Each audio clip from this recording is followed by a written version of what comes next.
Hello and welcome to Master Your Life with Kate McKay, a show exclusively dedicated to uncovering the path to excellence through powerful stories of grit and determination. I'm Kate, and so glad you have joined us. So, Bronson Hill, welcome to the show. Kate, I'm so excited to be here. I love talking about high performance, and you are my favorite high performance person that I know by far. Oh, you're the best.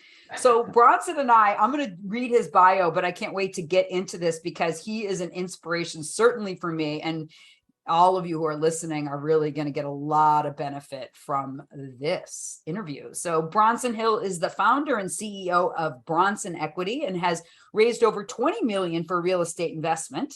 He is a general partner in over 150 million worth of real estate around the USA. That's a lot of cash. Bronson is the authority on apartment investing and is continually putting out new content to help educate investors and help them achieve financial freedom. He spent his earlier years as a sales consultant for several large startup medical device companies. And I want to get right into it about your newest product, because this is something I'm so passionate about. And really, it's about opportunity and how opportunity oftentimes presents itself when we don't think there is any, right? I mean, a lot of people are in this darker time, like, the price of gas, food's going up, right? And they're in this protection mode. And I've mentioned the thesis that I have in regards to the different phases we're moving through. And I believe we're in a time of opportunity and production.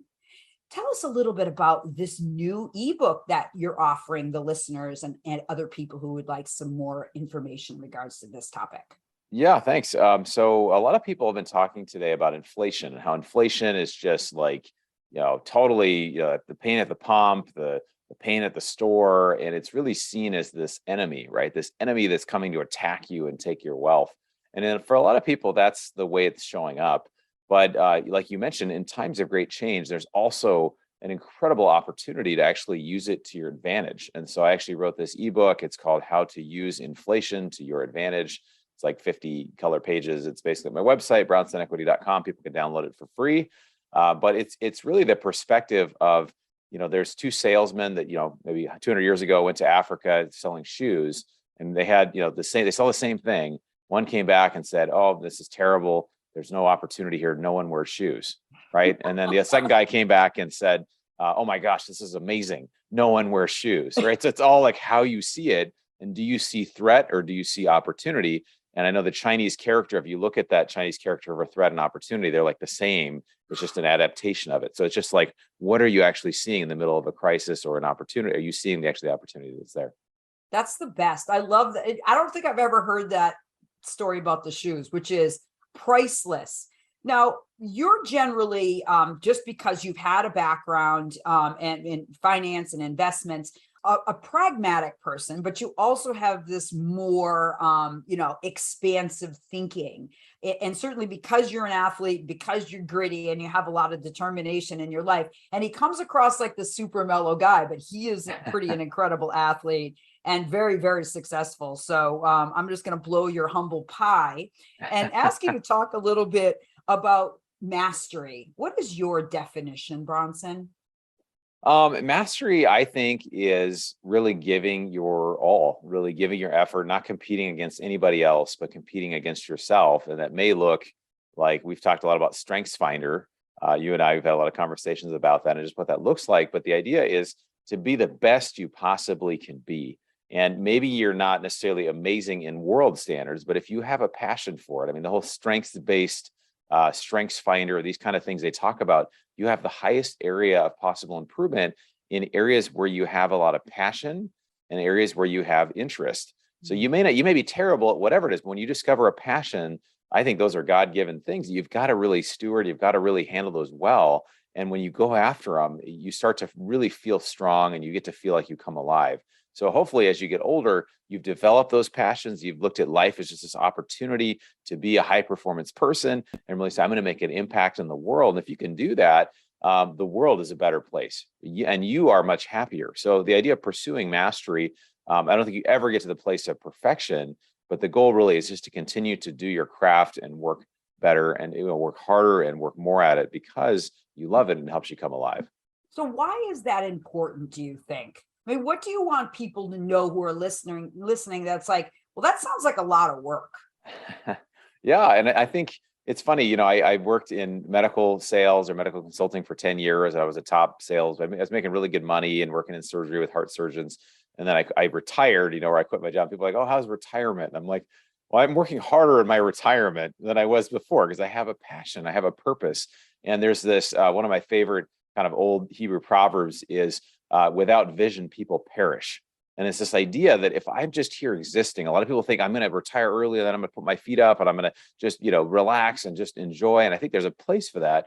But without a why, without a really strong why about what you're here to do, you will begin to die. You will begin to see there will be no reason for you to be here. And this is super deep, but I think it's really, really important to figure out, no matter what your age is, whether you're 18 years old or you're 85 years old or 100, whatever it is, figuring out what you're here to do. Because if you're here doing what you're here to do, it's going to give you life. It's going to give life to the people around you.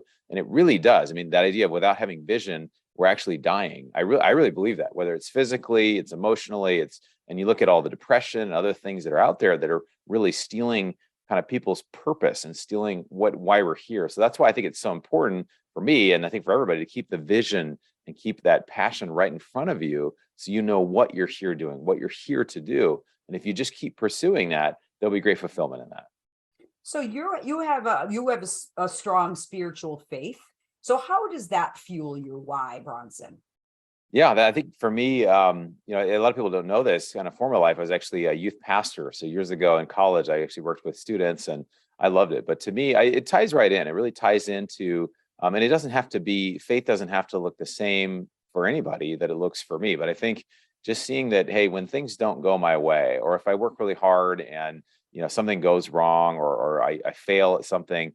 Everything is learning, everything is growth. And I really believe that God has a plan. God has a plan for stuff when things don't go well. And when I keep that in mind, it allows me to deal with big setbacks or disappointment or difficulties.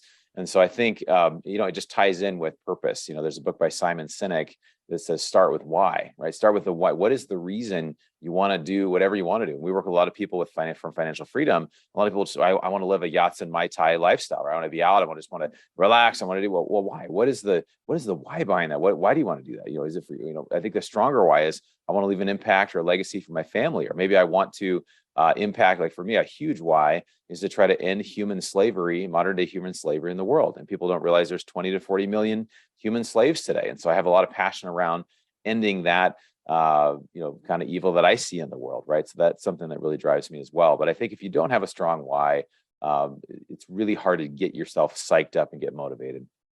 That's so good. How would you define then grit? Because I guess it's a two-part question, but I assume that you would consider yourself somewhat of a gritty person. And do you think it's something that can be taught? Yeah.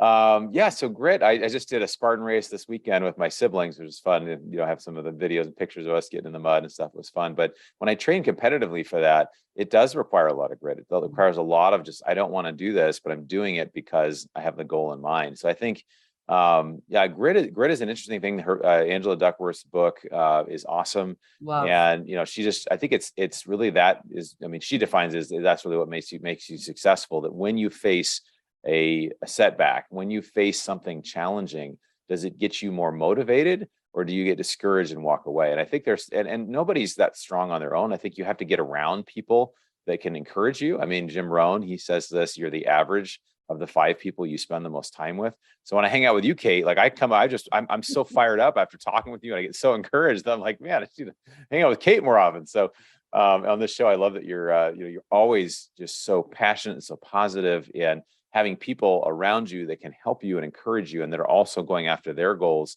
versus the person who's going to discourage you in your goals or say, well, you should switch, you should stop, you should do this.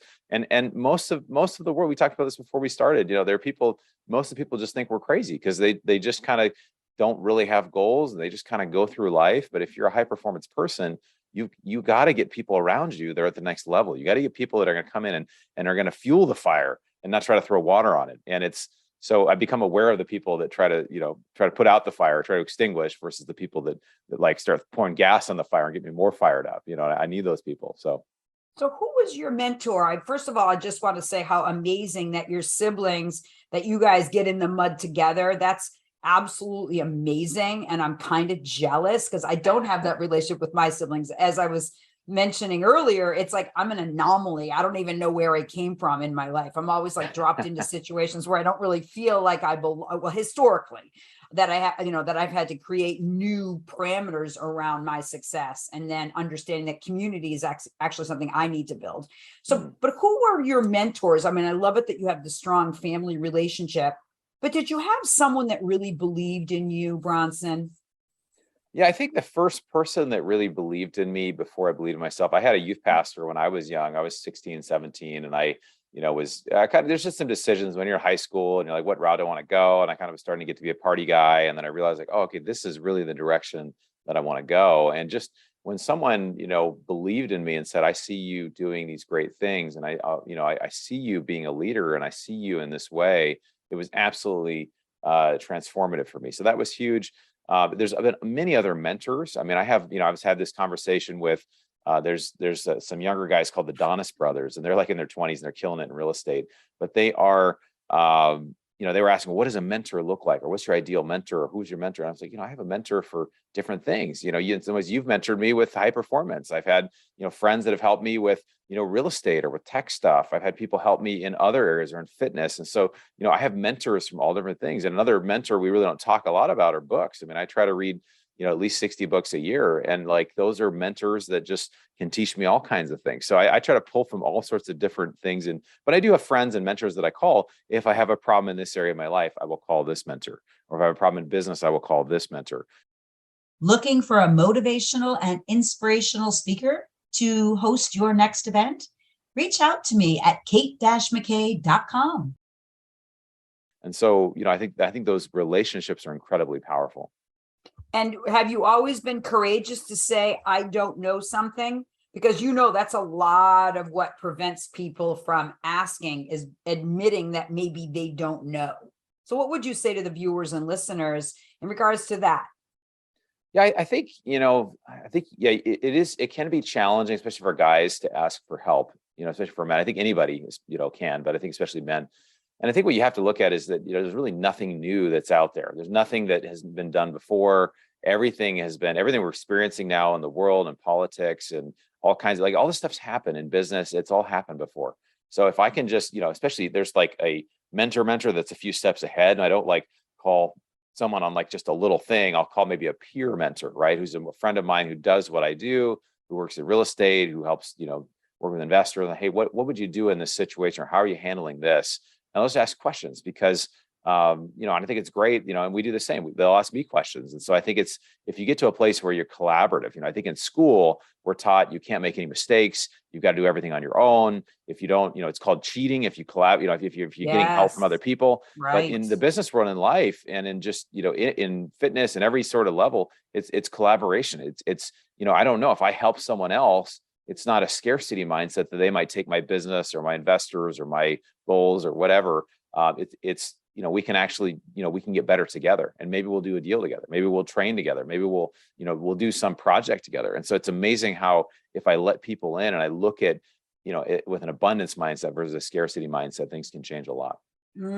So how did you take that leap from being in a really successful job, making a ton of money, and leaving that? How was that process for you? Because I think a lot of people are in this position where they're in jobs that maybe aren't speaking to them. And I'm not saying we have to have this dream job. That's not necessarily what I'm talking about, but knowing that there's more and leaning into the unknown and making that decision to take the jump. I'd love to hear your process. Yeah. So it was hard. It was really hard. I had a job I was making, 200 to 250 a year. I was working 20 to 30 hours a week. And I remember going to my family or my friends saying, hey, I really want to leave my job because I've always wanted to be entrepreneurial. And I've got this side hustle that now is working really well. And I'm making money on, I'm covering my living expenses. My whole family and all my friends were like, you're absolutely crazy. Why would you ever leave your job? You've got this great job. And then what I had done is I had joined an entrepreneurs group. There's an entrepreneurs group I'm a part of. and you had to pay to be a part of it. You have to have a business of a certain size. And I went around this group of six people. We met together every month. And I basically asked them, I said, hey, I really want to leave my job, but I just don't, should I? I'm not sure, whatever. And I shared my story with them, and they, like, without exception, every single one was like, you should leave your job pretty much as soon as possible. And I remember, and they were like, it could fail, but like, you'll never know. You could always go back to medical sales if it doesn't work out. And so, but it is really hard because this employee versus entrepreneur mindset, they fight against each other. As an employee, you can't make any mistakes so you get fired, right? As an entrepreneur, you have to make a lot of mistakes and be willing to make a lot of mistakes and then quickly learn. And I know, you've done it as well. I watched you're doing billboards, you're doing all kinds of stuff, and you're having a lot of success in your business because you've been willing to try a lot of things as well. What about, I'd love to know from you, Kate, like how have you gotten over that? Because I know you haven't always been, I don't think you've always been an entrepreneur. Have you always been an entrepreneur, or how did you make that transition? Pretty much. Okay. Yeah, because I think you're exactly right that if I was put in a situation like, obviously I worked I was in real estate. That's the way I paid my way through college, managing real estate. So I guess I've never been afraid of failure, because what's the worst thing that can happen? Like, yeah. I remember I used to do like runway shows because I was like, I was the right size for like shoe modeling.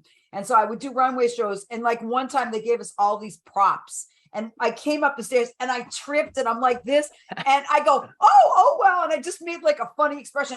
And it was like, they're kind of boring, Bronson, but everyone burst out laughing. Right? Because I can make light of situations. And I know that, like, if I can be courageous enough to be transparent and show joy, even in dark places, right? Because that's ultimately what I do as a coach. It's what I did as an actress. It's what I do as a mom, right?